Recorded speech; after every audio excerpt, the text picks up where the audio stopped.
Hello, everyone. I'm so grateful for my colleague, Mohammed Ali. Hello, Mohammed. Hello, Sean. How are you? Great. I'm so glad that you came to help us really you. understand more how distressing this passage can be for learners in the language classroom. I'd like to just do a little introduction about you, if that's okay. Yeah, go ahead, please.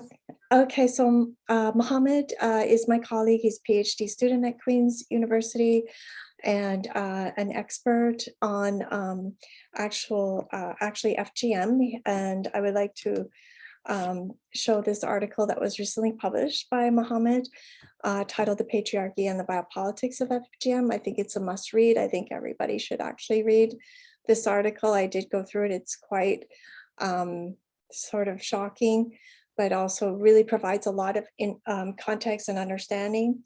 And this was for sure a labor of love, I believe, Mohammed. Congratulations for really exposing how this comes together. Thank you. Thank you. We'll keep the good fight up. It's an important fight, and it's important that people outside of the community have a strong understanding to support you as well. Yeah. Okay, so this is a passage, as you know, in the Citizenship Guide, and we've talked a little bit before about it, and I would just like to give you the floor, and maybe you can speak to us. Yeah, thank you so much, Sean. Yeah, and I think I'll just get to it. So we had this discussion before, and of course, when you read this out to me, I was like, you know, why will they write something like that? And I'll just go through it. So the equality of women. So this is showing the rights of the men and women with respect to Canada. So it says, in Canada, men and women are equal under the law. Canada's openness and generosity do not extend to barbaric cultural practices that tolerate spousal abuse, honor killings, female genital mutilation, forced marriages, and other gender-based violence. Those guilty of these crimes are severely punished under Canada's criminal laws.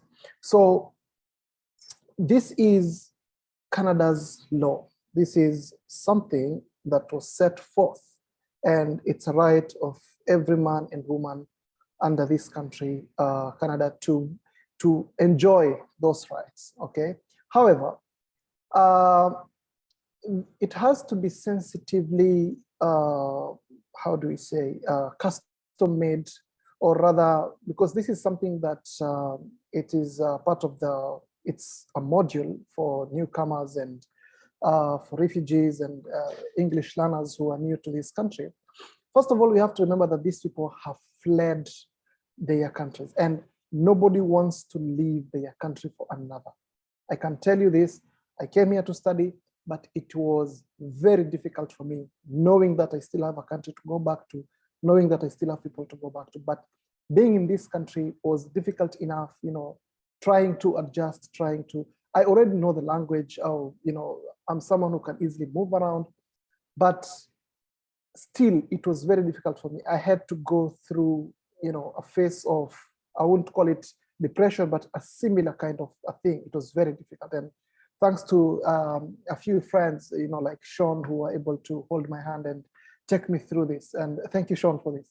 So when you're teaching something like this to people, remember these people have, if I found it offensive and I'm not even fleeing from my country, I'm a clear advocate against such, you know, things such as FGM, and you know, I'm a big advocate, and I wouldn't want things like this done to my own people. But remember, these are refugees. These are people already who are traumatized, but they have run away from a specific event. It could be war, it could be forced marriage, it could be FGM, it could be all that. But still, remember, these people come from a culture that they still uphold so high, okay? Their culture comes first, they have a religion, they have a way of life, okay? So terming what they have known as their culture as barbaric is already what puts these people already feel that, okay, I'm not so welcome here. If I'm fleeing from this culture, if I'm free, I'm trying to free myself from what happened to me. For example, I'm running away from FGM. Yes, it's a bad practice. Yes, we are fighting it every day. But this is something that was done to my people. It was done to my mother. It was done to her mother. It was done to my relatives. It was done to the people in my life. It could be done to my sister. It could have been done to anybody that is around me. So it's a way of life. It's bad. It's wrong. It's harmful. Okay, but you can't call a whole culture that has this as a way of life as barbaric. So already you're telling this person barbaric. So what even the word barbar means, barbaric, it goes back, I think, to the Greek, if I'm not wrong. And anything else that was not their own, they used to like say it's blah, blah, blah, blah, blah. Like this is just gibberish, that, you know, it's just something that doesn't make sense. So, and I think the definition of the word barbaric here means primitive, something that is, you know, way backward. And already this person, you're a newcomer, you've already been classified as someone from a backward culture. That already puts you under like you're already feeling intimidated. You're with these people already that you used to see on TV, and you're with them now, and already, because of the obvious color of your skin and how you look different from them, there is also another attachment to who you are already. And that means you come from this barbaric background. You come from this barbaric culture, okay?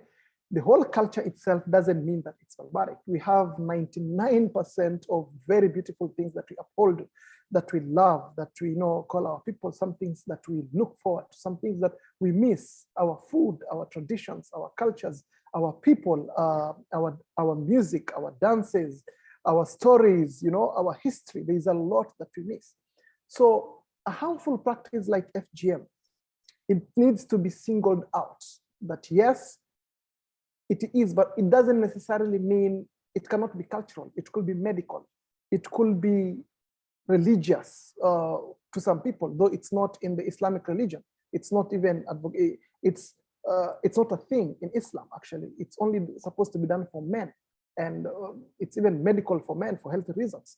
But it's not even advocated for by Islam. And of course, I will tell you 90% of the people who do this are from the Islamic background.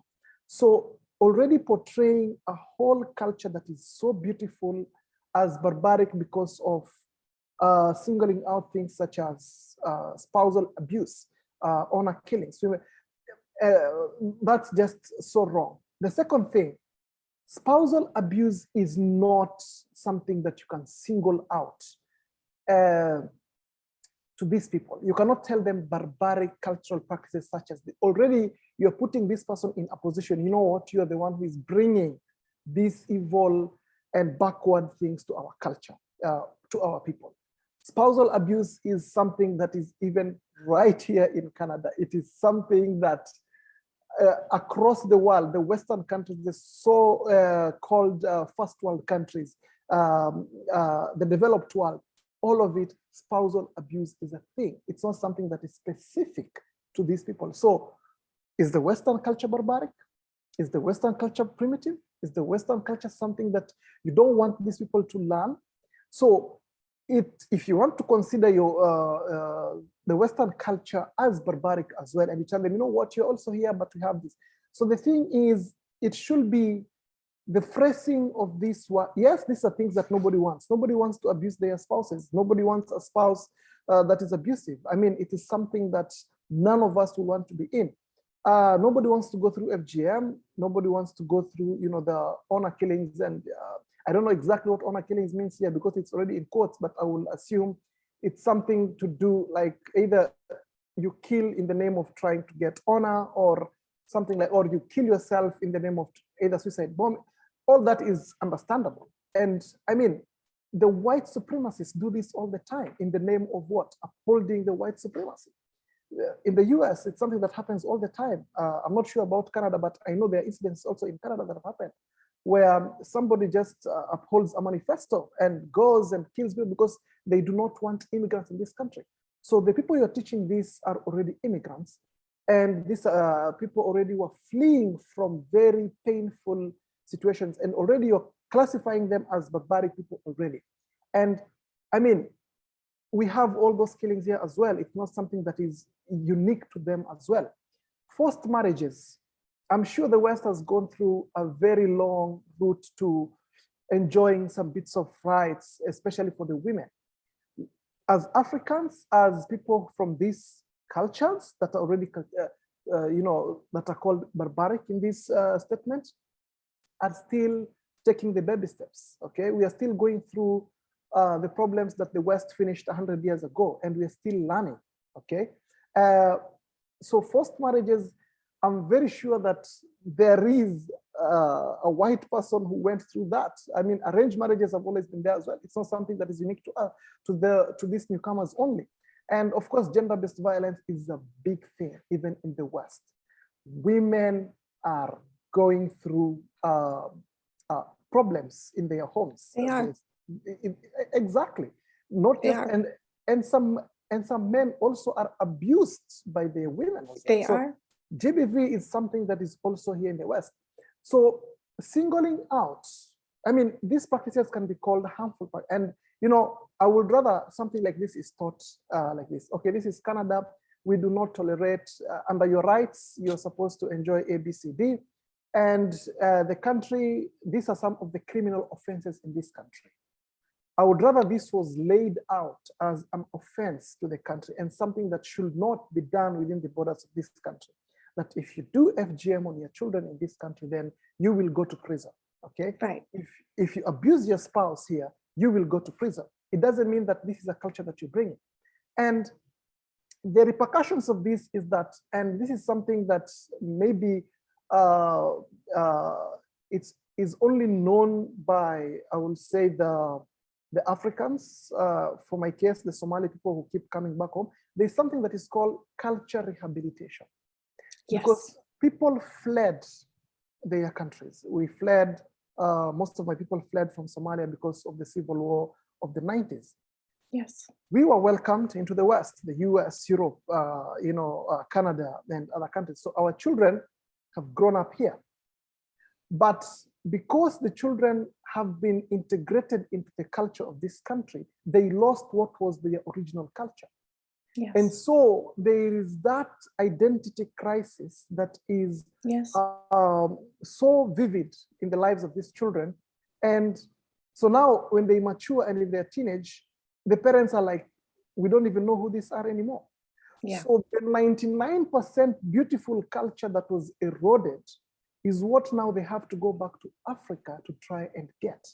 They don't go back to Africa to go through FGM. Yeah. They don't go back to Africa to learn how to abuse their spouses. They don't go back to Africa to learn. They don't go back. They go back to Africa to get the beautiful, the tradition that was lost, that was diluted by the Western tradition. Okay. So already putting this person, you're a newcomer, that means you should start talking like us. This is colonialism, essentially, if I put it better. Like we have welcomed you here and we are going to, so your culture is, this is exactly what the colonizers did to us. The British came to Africa and the other European, what they did, they came, told us that our culture was barbaric, put a tag on everything that was good and branded it as bad, and started now teaching us. I learned English in the most cruel way ever. Like I grew up and I matured and I realized, wait, I didn't learn English the right way. Our teachers used to put a very ugly and smelling bone every time we spoke in our native language or the local language, which is Swahili. And we will carry that bone written, I am stupid, I am this, I am an idiot for doing this. And the bone is so stinking. So that was associated with, because you're not speaking English, which was the language of the colonizer, then that meant that the Swahili or the Somali language you're speaking is barbaric. And that has brought a whole generation. Right now, the repercussions are being felt in Kenya. If you don't speak English so well, because I mean, you've seen the way the French speak English, you will notice that this person has a French accent. If you look at the European speaking, already someone has that accent. So because now we come from an ethnic background and we have our own native languages, we speak English like the way we will speak our mother tongue, and it will be affected. So you find Kenya, some people already putting a bias, oh, this person is so backward, because of what? It's something that was already put in our minds. So I would rather, on this statement, welcome these people, make them feel at home, do not call their practices barbaric. Just remove that term, barbaric practices, cultural cultures which are barbaric, and instead say, we are not going to tolerate spousal abuse, I don't even think FGM. Yes. I don't feel it's appropriate for citizenship. This is a guide for study to pass a citizenship test. People need to know, what is the capital of Canada? They need to understand the geography, the type of political system we have, the importance of getting out and voting. Those are things that people need. We need new citizens to really fully understand. I think that this is, well, I know this guide was written under the Harper government, and Jason Kenney was responsible for the guide. And they just have a very far right-wing neoconservative ideology of immigration. And, of course, I mean, look at the pictures. The picture is if you weren't sure, it's really to solidify, yes, this is about Muslim people, and it's othering. It's there's nothing appropriate about this. Yes. And I mean, I can talk I mean, I know that there are people in my family generationally that were forced into marriage because of economic reasons, maybe having a baby before marriage, things like that. That is a form of forced marriage. So, we can't we're not sitting on a hill with the moral authority on social issues. And, that also too, I'm imagining, I mean, I've never taught this, I refuse to teach it, but I'm imagining myself as a white woman informing the class about this topic, and women in the class having experienced it. I can imagine they would not feel good. They would feel targeted, singled out, Yeah. And there's this white woman colonizer, settler, and having all, the savior mentality, like, yes, you're giving this person a safe haven and, welcome, but it should not be rubbed on this person's face that, you're welcome here, but it's like, but we will still consider you this. Okay. So, and thanks for pointing out the picture. I was actually coming there. Already talking about barbaric, and then you have a black man there, you have, somebody who has hijab over there. This is out. And again, for me, as I was laying it out, I'm just picturing the people in that class. These are who are most of these refugees. Until recently, Ukraine, most of them are either black or Muslim, or both. Yes, or both. Okay. Exactly. So that is what comprises of more than 90% of the refugees in this world. Okay. Yes. They're either from a Muslim country or from an African country, or from both. Okay. So if it's Ukraine, will this be used? If the Europeans came today and they were in a class and they have to learn English, what will you tell them? That we are not going to accept your barbaric culture? Well, I the other thing that's offensive as a woman, just, having grown up in Canada, I mean, I think the first time I got paid the same as a man is when I'm in the same union as you at the university. That's the first time in my life I've been paid the same hourly wage as a man. Furthermore, there's constant crises on spousal abuse and harassment. The justice system does not manage it. Lots of women die, white women die. But in particular, Indigenous women are systematically targeted, and nobody's really, they're trying, like the Indigenous community and allies are trying to bring attention to it.